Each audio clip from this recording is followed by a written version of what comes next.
format only, and we look at Howaponopono, and Robin would be a great person to talk to about that, because that's actually one of the programs that she leads.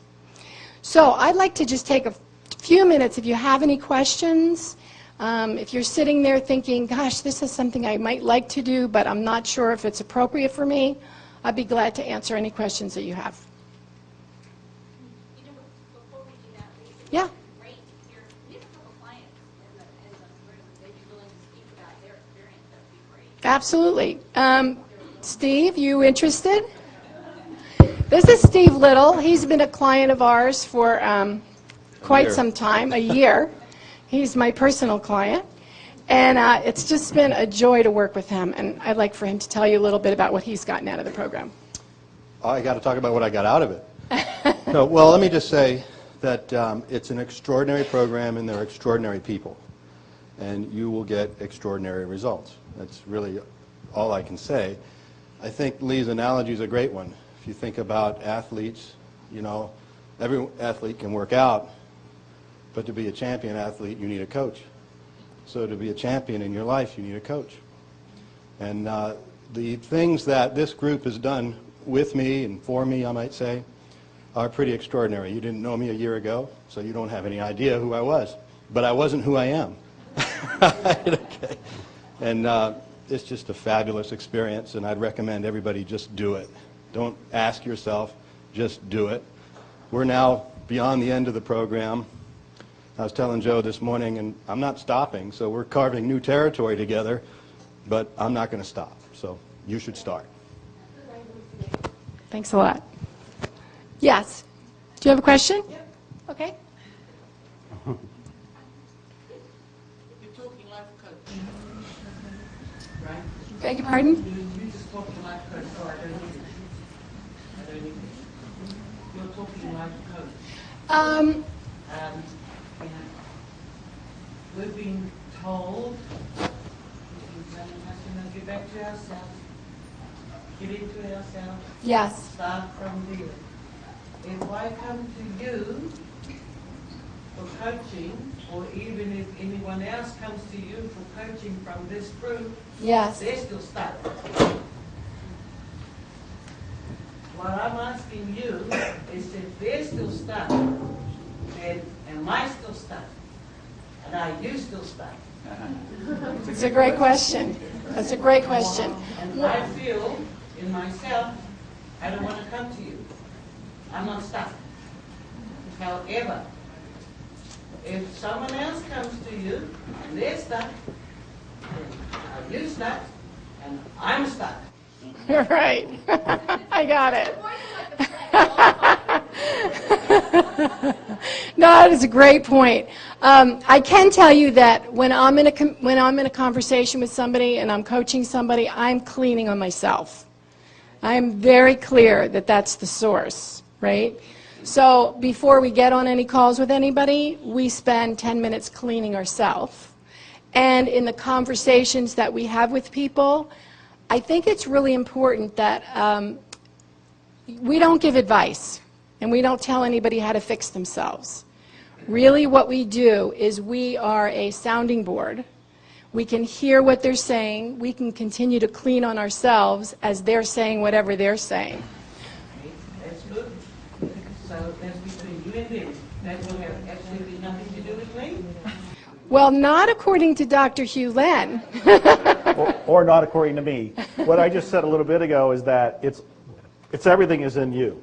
So whatever you're picking up right now that's in everybody else, it's actually in you. And 100% responsibility means sit there and do the cleaning. So, but you raised the question, I understand, on a conscious level, so let me ask you something. I'm going to ask the whole group. If we do another Zero Limits event, how many of you would come to it? Yeah. Why? Why? Because didn't you already get what the message was? If there's a verbal message, if there's one I could write down on the board, one I already put into a book, why would you come again? Yeah, there's a lot of, you're going to come up with all kind of reasons. It's the same reason you would want to coach. The same reason. I use coaches. I have a half a dozen different people that I will call on. I know that if there's any moment, and I do my best, I keep cleaning, I've told you how I'm doing it as much as I can, 24 hours a day. I keep taking action, I keep following my inspiration, but I have bumps in the road. And whenever I hit a bump and I don't know how to get over that bump with my own bag of tricks, I call a coach. I have found them to be incredibly valuable. And in fact, I created the Miracles coaching team in particular because of zero limits and people's questions like this. That they have questions about how do I apply this into my life, or they just want somebody who is rooting them on. If you saw my blog post just from a few days ago, I put a picture of my rear because I've gone 15 feet up a rope, and my trainer was at the bottom shooting the picture of me going up. Now, as an overweight kid growing up, I was never able to go up the rope, and my drill instructor, gym teacher, would make fun of me and everybody else, so there was humiliation there. I had a whole lot of cleaning. There was a deep wound. And when I did start getting fit and I did build my own gym, I also put in a 15-foot tower with a long rope. And I've been trying to go up that rope for the longest time. One of the reasons I finally went up that rope, and I can go up it repeatedly now, is that I had a coach who believed I can do it more than I could believe I can do it. That's what kept me going. And in fact, in that case, occasionally he'd come over and he would go up the rope, which would give me a model of possibility. So there's all kind of reasons, but I think the most relevant thing is all of you are really in a wonderful place. You are really in a wonderful place right now, but when I asked you, would you attend another Zero Limits workshop, you don't really need to. Almost everybody said yes. That's why you would want a coach. And I think what Joe said about not needing it is absolutely, one of the strongest things I would say is that nobody needs it. There isn't a person in the room that needs it. I just know the difference that it's made for me in my life and the difference that it's made for my clients. I can give you a couple examples if that's helpful. I have one client that came to the program because he was very fearful all the time. He lived in India. He lives in India. And he was making a very good living on the internet, more than most people in his community. I think he was making $3,000 or $4,000 a month, which is a good living in India. But he was afraid to tell anybody that he was doing well because he was afraid they would curse him. Because he'd heard that, as a matter of fact, in his past, somebody had told somebody and they put a curse on him, and then his business started going downhill. So we worked on it for a while, and then he said, well, the other thing is that I'm working 15 to 20 hours a day to maintain my business. And after about 2 or 3 sessions with me, he came to the call, and I said, now, how is it going? How are you? How is your fear level?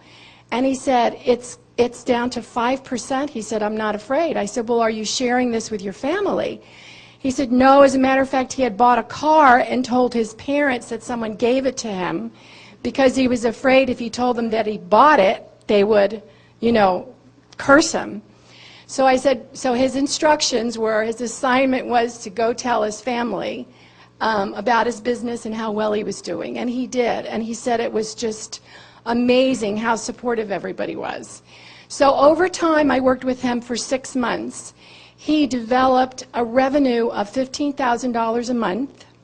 He cut back his hours to 5 hours a day, 4 days a week. And he said that his fear level was completely gone. So is it something I did? No, it's something he did. It's something that he could then begin to free up in his own life. And it just made a huge difference for him. But I was a stand for him. That's my job as a coach. It's very much what Joe says. It's like when you can't believe in yourself, your coach believes in you.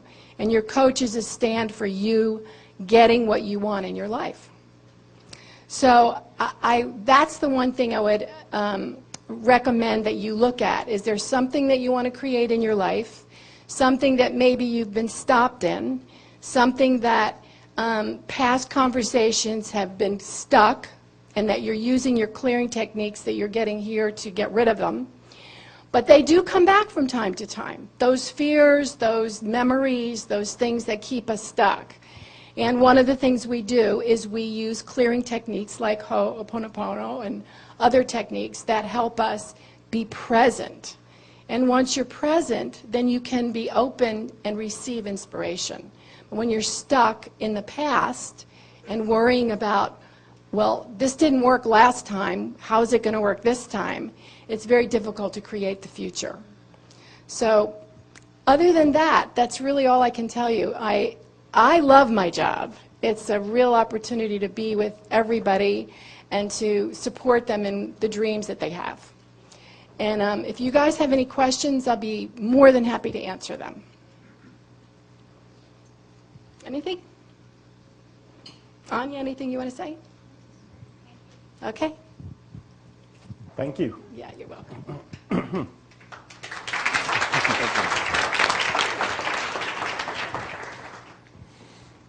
What kind of questions do you have? About anything that's going on so far. She's right here. So I know it's our responsibility to clean on ourselves. And since we've come into your world and Dr. Hulen's world, my question is, how do you know, after you leave here, how long you need to clean on the issues that we've brought up into your life? And I'm asking, how long will you clean for me and all my junk? Did you raise your hand because you second the motion, or you want to answer it? Answer. Go for it. You don't clean on the issues. When something comes up, it's only in you. You just clean on yourself. And so you just clean as long as you can stand it. And I will extend that, meaning that if you brought up an issue with me in the stairway at some point, and I start cleaning on it and so forth, I have no idea if it's actually removed. I don't know if that data is gone. But one way that I do know that it may not surface again is if I go on with my life and nobody ever brings it up again. If I go to the next stairwell and Anya brings it up to me, oh, that wasn't gone when I was cleaning it, I got to keep cleaning.